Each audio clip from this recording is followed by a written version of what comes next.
Buenos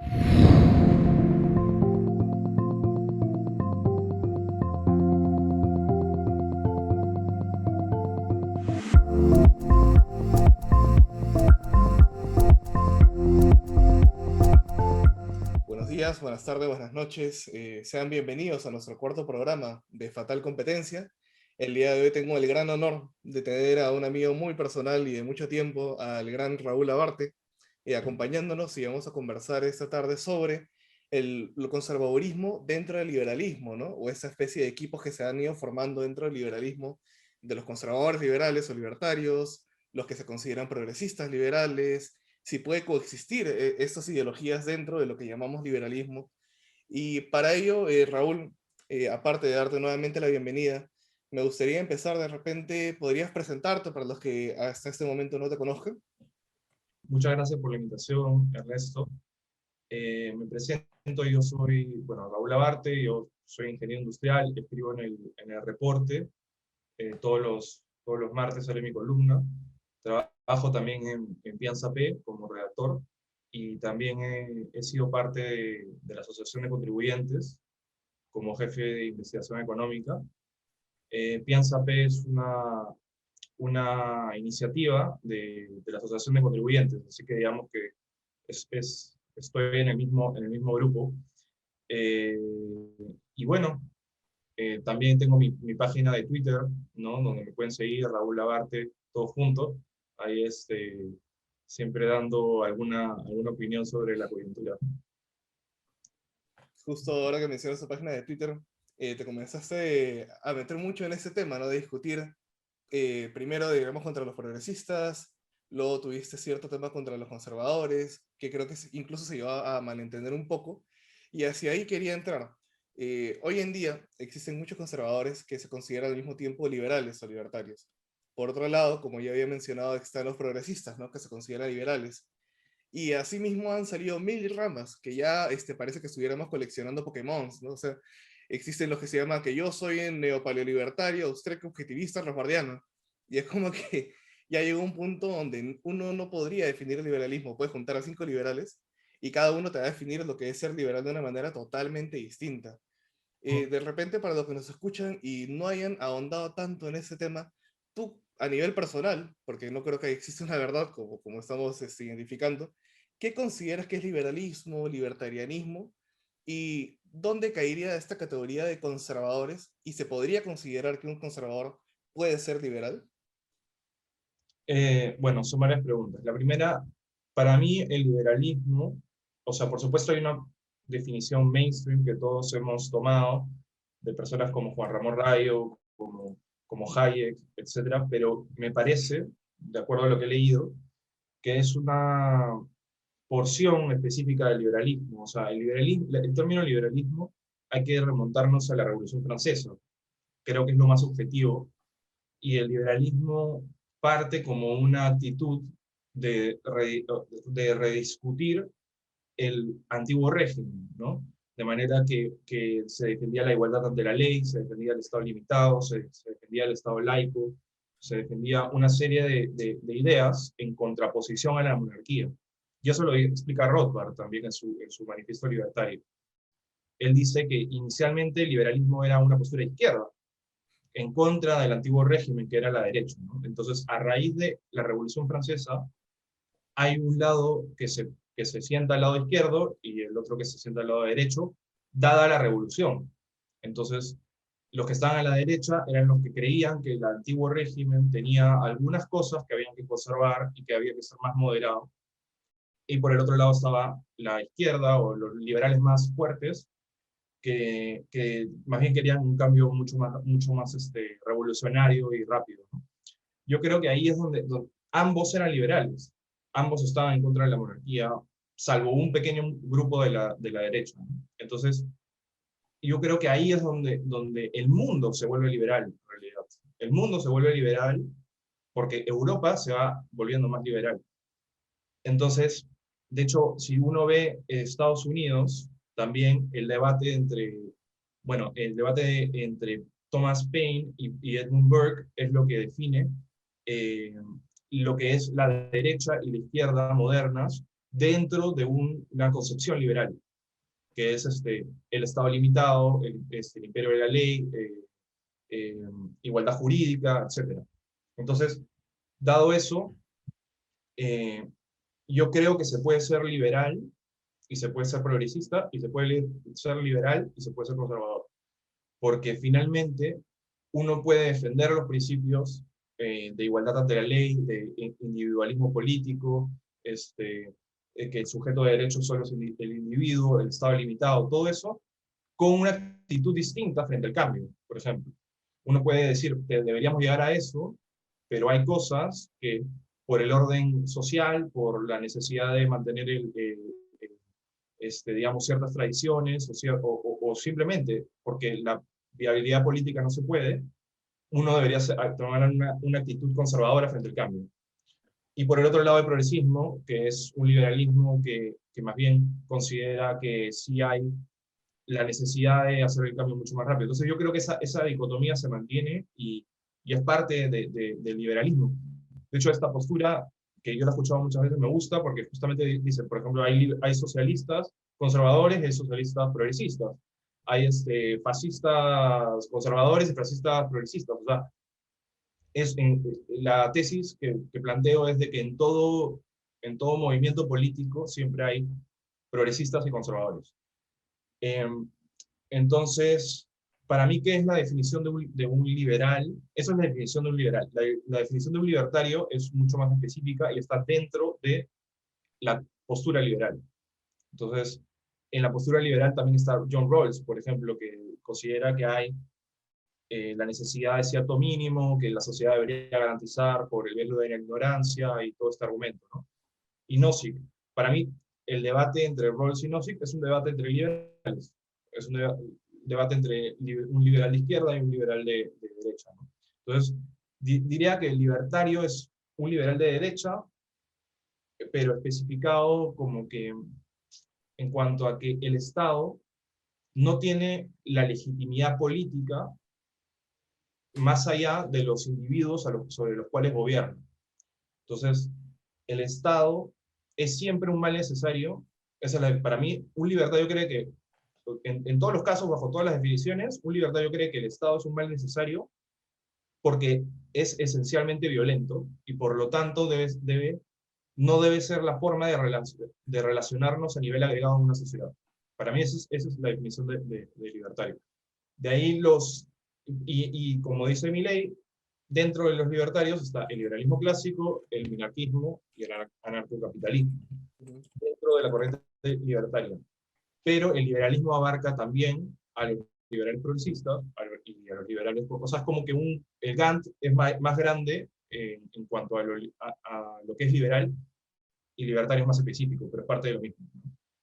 Entonces, Raúl, por ejemplo, ¿un anarcocapitalista consideras que podría llamarse libertario o ya pertenecería a otra categoría separada, al rechazar completamente al Estado? O de repente no están así y el concepto puede ser revisado. Y una segunda pregunta, antes que se me pase, que me gustaría preguntarte es sobre este argumento de ciertos católicos conservadores que dicen que el liberalismo, a ser de naturaleza principalmente egoísta, sobre todo por su influencia randiana y objetivista, es incompatible con los sistemas solidarios cristianos, ¿no? Yo creo que los anarcocapitalistas sí son libertarios, o sea, no encuentro bajo la definición que yo he dado de Ujú. libertario, creo que es más, si alguien considera que el Estado no tiene legitimidad más allá de los individuos que lo conforman y que es esencialmente violento, simplemente la diferencia es la postura que tomas ex ante de esa premisa, ¿no? Que es desaparezcamos el Estado. Entonces, yo creo que el anarcocapitalismo es parte de la corriente libertaria, y en el caso de los conservadores católicos que consideran que la visión, lo que pasa es que para entender eso, yo creo que uno tiene que remontarse, y eso es más interesante porque los liberales frecuentemente no sabemos qué pasó antes de la Revolución Francesa, ¿no? Nos quedamos, vemos en adelante, ¿no? Pero antes existe una fractura en Europa entre los católicos y los protestantes, ¿no? Muy importante para analizar la filosofía política que viene después. Los protestantes tienen una visión o sea, son los que generan en realidad la tradición liberal. Eh, por lo menos es lo que yo entiendo como lo ven los católicos, ¿no? Ahora, hay gente que te podría debatir esto porque consideran que Santo Tomás de Aquino es el inicio del liberalismo al plantear una serie de premisas racionales para entender a la fe. Y por supuesto, el Instituto Juan de Mariana pues, considerará que el liberalismo es una herencia de la escuela escolástica, ¿no? Mm, Pero los católicos integristas impugnan esta idea y consideran que esta es un debate muy antiguo, ¿no? Que es esta diferencia entre la visión aristotélica, que Lutero rechaza, ¿no? Este, y que se forma todo este movimiento más subjetivista de interpretar la fe de acuerdo a la propia subjetividad. ujú, Por el otro lado, una visión más racionalista, más objetiva de Aristóteles. Lutero decía que Aristóteles era un pagano que no debíamos escuchar, ¿no? Y más bien la visión romana decía que no, que había que rescatar esa parte, ¿no? Entonces, ahí hay una fractura en Europa entre Calvino, Lutero, eso va armando un movimiento protestante, y no es casualidad que en esas sociedades se ha desarrollado una corriente como la de John Locke, que luego derivó a toda esta postura liberal a largo plazo. Pero para intentar responderte la pregunta, eh, yo diría que los católicos que consideran que, o sea, el punto es, en una sociedad liberal, uno puede ser católico. En una sociedad católica uno no puede ser liberal, bajo la interpretación que tienen ellos. Entonces, la postura católica que te dice que el Estado tiene que definir lo que es moral a través de la ley, porque la ley es una especie de acicate de zanahoria stick, ¿no? De carrot and stick, que te dice que debería moldear de alguna manera la moral de los sujetos para hacer más virtuosa a la sociedad, eh, definitivamente no es compatible con la posición libertaria. O sea, porque la posición libertaria te dice que en realidad esas normas deberían estar definidas por comunidades políticas voluntarias.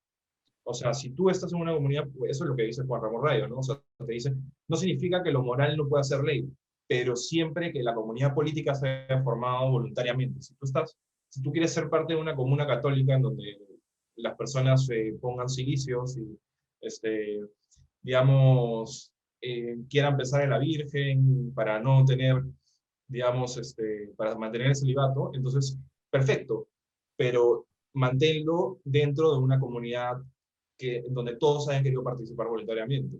Pero si lo haces a nivel de Estado y impones a otras personas esa visión, eh, no estarías respetando pues, la libertad de esos individuos que no quieren formar parte de esa comunidad política. Entonces, el liberalismo te dice, haz lo que quieras con tu vida, siempre que no afectes al resto, como mínimo.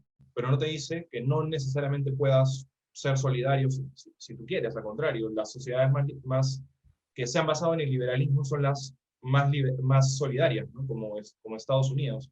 mm. Entonces, claro, yo creería que esta visión del catolicismo, digamos, monárquica, no es compatible pues, con el liberalismo, porque además, justamente esta brecha se produce en el siglo XIX por esta lucha, ¿no? Bueno, en el siglo XVIII, ¿no? Con la Revolución Francesa.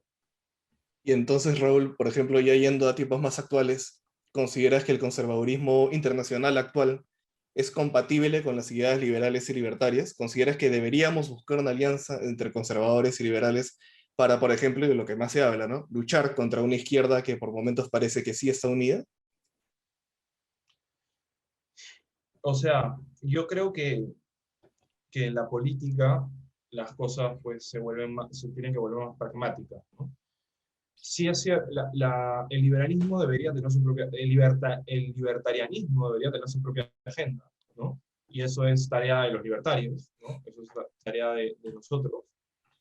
Pero es cierto que hoy en día el progresismo se arma como una especie de fuerza internacional que busca a países en etapa de subdesarrollo o en vías de desarrollo para imponer ciertas agendas a través de los estados. Entonces, en ese contexto actual, yo creo que sí se puede establecer una alianza, y de hecho es la que está viendo, ¿no? Porque, porque finalmente, o sea, el conservador hoy día no tiene poder.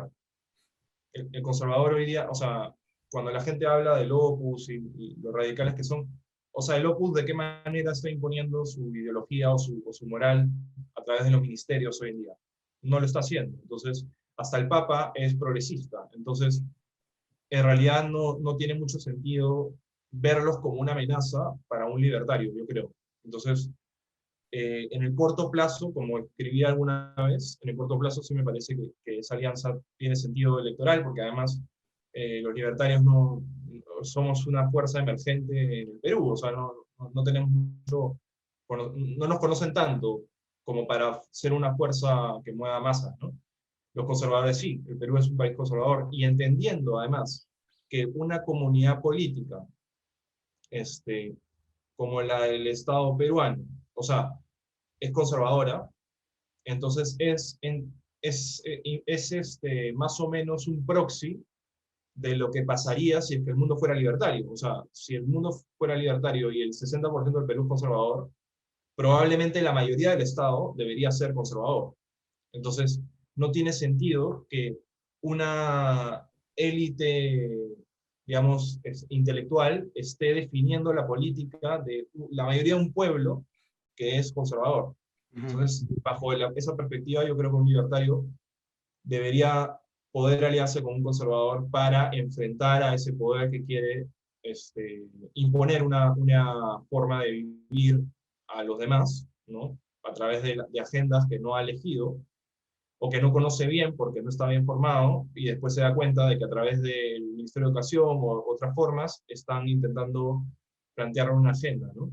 Entonces, yo sí creo en eso, pero como marqué en ese artículo, es de corto plazo, porque sí creo que un conservador, para responder, este, un conservador impone por encima el orden social y la tradición a la libertad.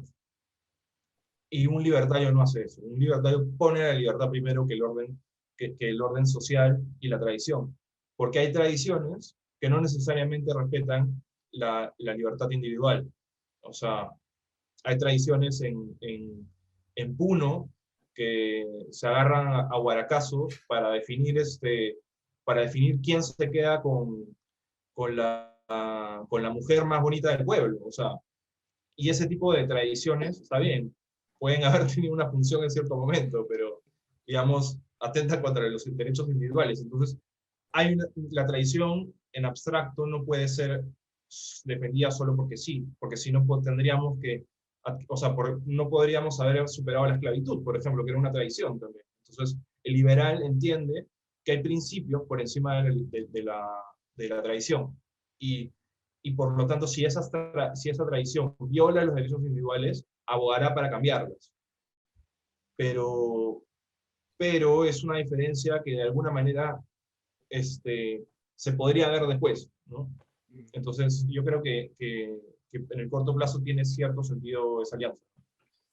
Y ya de repente, para ir, por ejemplo, cerrando un poco, tú mencionabas al principio de la entrevista de que una diferencia entre los conservadores y el liberalismo es que el liberalismo no es un dogma como tal, ¿no? Y no te dice cómo vivir, no te dice qué es lo que está netamente correcto y qué es lo que es moralmente incorrecto. ¿Tú crees que este tipo de sistema sí es sostenible por sí mismo en un gobierno, sea nacional en el Perú actual o en el mundo actual? Y de repente ahorita se te puede venir a la mente algún tipo de gobierno que se podría llamar liberal o libertario que no tenga una influencia conservadora marcada, o de repente todavía no ha sucedido. Mm, A ver, tu pregunta era si es que es posible crear un Estado liberal Puro, sostenible. ¿no? Sí, yo creo que sí. Por ejemplo, a mí me parece que Suiza es relativamente liberal, ¿no? Pero, por supuesto, igual tiene un tamaño del Estado relativamente grande, pero es una comunidad política relativamente voluntaria, ¿no? O sea, sí sientes a lo largo de la historia que Suiza se ha constituido como un Estado que de alguna manera se ha aglutinado voluntariamente, ¿no? Entonces, el liberal no necesariamente está en contra de que el Estado pueda tener cierta participación. Lo importante en todo caso es que esa comunidad política que decide financiar un Estado lo haga de manera voluntaria, pero la historia del Perú muestra que en realidad tenemos muchas personas que han sido excluidas del sistema, ¿no? Que han sido adscritas coactivamente a un Estado que no los representa. Entonces, bajo esa idea, uno creo que tiene que entender que el Estado peruano hoy día no es de todos, y por lo tanto, lo que prima es la libertad individual de esas personas que han caído en un Estado que no tiene que ver con su historia, que no tiene que ver con de dónde vienen, ¿no? Como el mundo andino. El mundo andino no está incluido en el Estado peruano. O sea, ha sido adscrito, ha sido introducido por un método coactivo que ha sido la conquista, ¿no? Entonces, este, el Estado peruano, bajo mi perspectiva, debería refundarse con, este, o sea, suena un poco a Ollanta Humala, ¿no? Sí, sí, sí. Pero es que es verdad, o sea, es que la izquierda tiene poder por algo, porque justamente hay un Estado que no les reconoce ciertos derechos de propiedad y libertad, ¿no? Entonces, es entendible que la izquierda tenga cierto poder, pero el problema está en que quienes lo aprovechan son gente que no cree en el mercado, que no cree en la libertad, y lo que quiere hacer es imponer una clase sobre la otra, ¿no? Entonces, esa tampoco es la visión, porque es una visión colectivista, no, no es una visión individualista. Eh, entonces, digamos, yendo a lo que me estabas preguntando, si es que un Estado podría existir libertario o liberal, yo creo que sí. O sea, se puede caminar hacia eso, ¿no? Se puede caminar hacia eso, y Estados Unidos fue un país libertario, ¿no? O sea, Estados Unidos en los años 20, en los años 10, era un estado que tenía el peso del 5%, 10%. Entonces, este, ha existido, podría volver a existir. No hay ninguna razón para creer que no se puede, pero se necesitan crear las condiciones culturales, las condiciones de difusión de estas ideas para que suceda. Sí, pues. Y yo también creo que pueden existir muchos movimientos para buscar una reforma, ¿no? Del Estado y acercarnos hacia un libertarismo mucho más conciso en el Perú. Sin embargo, me da mucho miedo plantearme, por ejemplo, intentar algo así ahorita, ¿no? Si planteamos reformas con el cuerpo político que tenemos en esos momentos, de repente los resultados no van a ser los que queremos, sino todo lo contrario, ¿no? Incluso teniendo en cuenta que discutiblemente la Constitución del 93 habría sido lo más cercano a un libre mercado, a un liberalismo que hemos tenido. ¿Tú, Raúl, crees que, o mejor dicho, cuál crees que fue el momento del Perú más liberal, si es que lo tuvimos? Mm, Es difícil porque yo no creo que hayamos tenido una etapa realmente liberal, ¿no? En el, en el siglo XIX el Perú estuvo en anarquía tras anarquía, caudillo tras caudillo. El Estado estaba dividido entre indios por una parte, criollos por otra parte. La ley no se manifestaba igual para todos. O sea, nosotros venimos de una tradición monárquica, ¿no? Entonces, ha sido un proceso en la instauración de un orden republicano que no se ha constituido en todo el Perú de manera concreta, ¿no?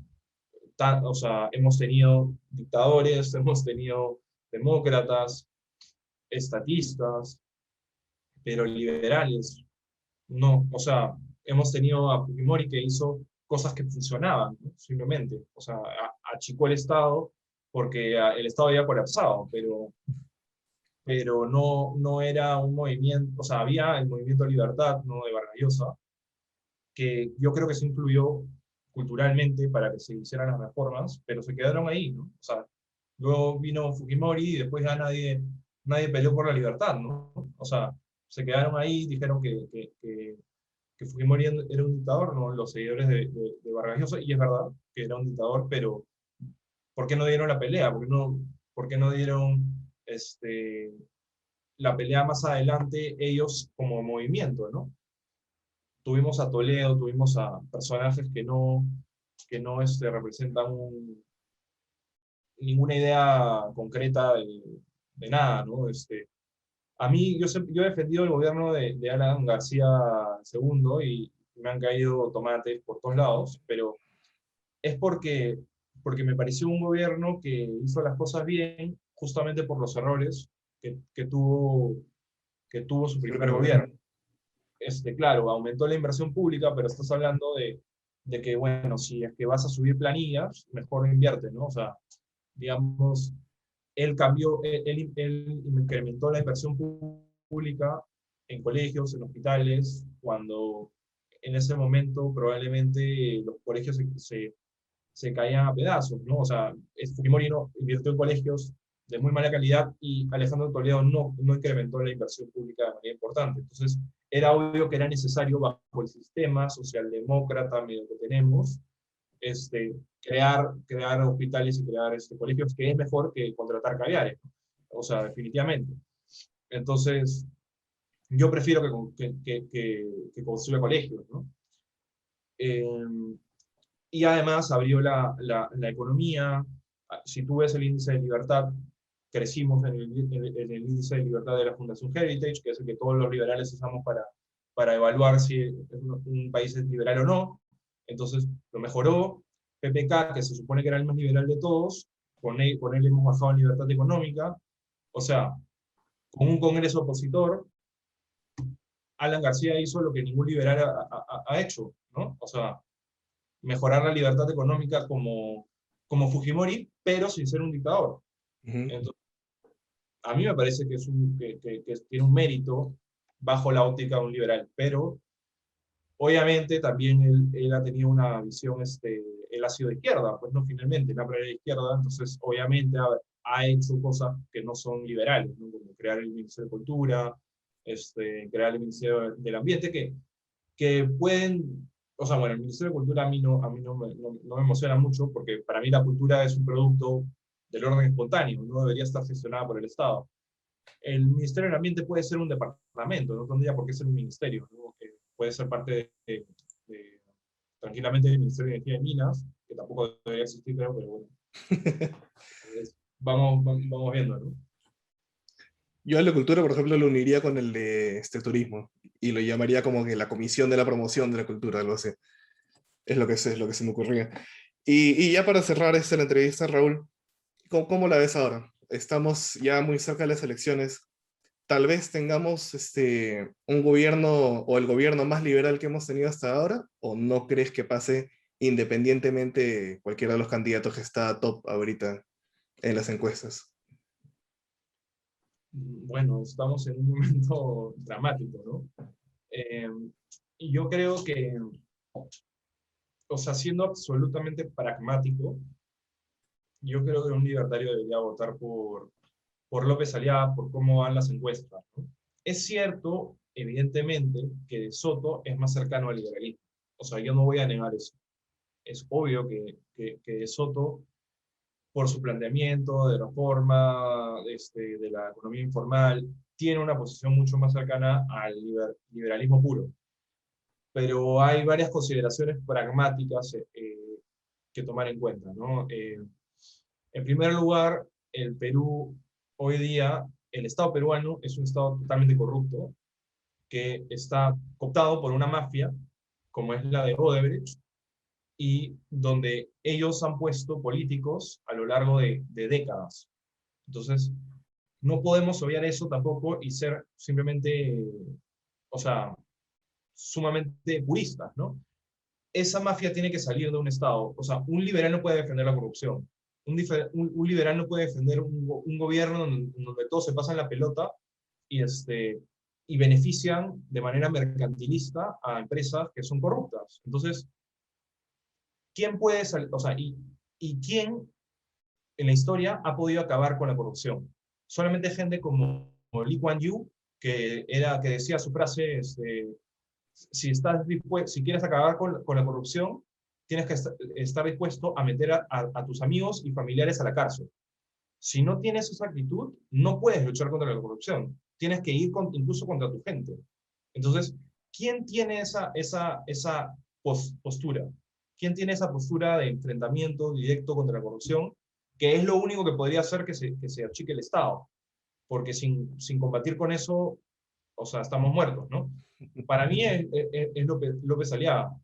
Que después él pueda volverse corrupto, no sabemos, y no tiene historial de corrupción, porque no ha estado en el Estado tampoco. O sea, tiene una concesión que algunos dicen que fue colocada corruptamente, pero no sabemos. O sea, él dice que no, y no hay ningún indicio para creer que fue corrupto. Entonces, yo creo que en ese caso, López Aliaga puede ser disruptivo en un ambiente en el cual o sea, hay que entender que las cosas no son solamente ideas, ¿no? Sino son personas que son amigas, que se ayudan. O sea, entonces, López Aliaga no es amigo de ninguno de los que están hoy día en el gobierno y va a ser fiscalizador y va a ser duro con los medios de comunicación que obviamente están cerrados, que obviamente tienen una postura pro, pro, pro vizcarrismo y moradismo. Entonces, el único que puede romper ese equilibrio Nash corrupto es López Aliaga, me parece, porque De Soto no se siente con la energía y con esa actitud disruptiva contra un orden, contra un establishment corrupto. No se siente de esa manera. Entonces, y además está bajo en las encuestas. De ahí Forsyth ha sido amigo de Vizcarra mientras tenía el poder y ahora ha cambiado de camiseta. O sea, Patricia Arévalo y similares han sido cercanos a la izquierda progresista. Entonces, Lescano es una Verónica conservadora, ¿no? Entonces, la única opción que se ve, para mí votar por Forsyth es votar por Sagasti. O sea, así claro lo digo. Porque ha sido amigo de ellos. Además, eh, su papá, el papá de Forsyth, ha sido cercano a Ollanta Humala. Entonces, estamos hablando de que es la misma gente. Entonces, no confío en que Forsyth sea un cambio del establishment corrupto, que es lo que ha hecho que nos encierren, que es lo que ha hecho que no se compren vacunas, que es lo que ha hecho que estemos en el desastre en el que estamos, ¿no? Entonces, yo creo que López Aliaga puede romper como decía, ese establishment y ser una alternativa, ¿no? Así es, Raúl. Estoy totalmente de acuerdo contigo y es justo de lo que hablamos al principio, ¿no? A corto plazo, tal como parece, los liberales tenemos un rol que no se puede aún independizar de los conservadores en ese caso, ¿no? ¿Considerarías a López Aliaga un conservador? Ni siquiera un liberal conservador, sino puro, ¿no? No, es un conservador. Es un conservador porque además él quiere hacer, por ejemplo, esta ley de voluntariado, ¿no? Y entonces ahí tú estás obligando por la ley a gente a ser solidaria, ¿no? Eso es algo que no creería un libertario, ¿no? Pero tampoco es, digamos, tan malo, porque finalmente a veces en un contexto como este, o sea, puede ayudar a que nos unamos más cierta política de solidaridad obligatoria, ¿no? Que es algo extraño, ¿no?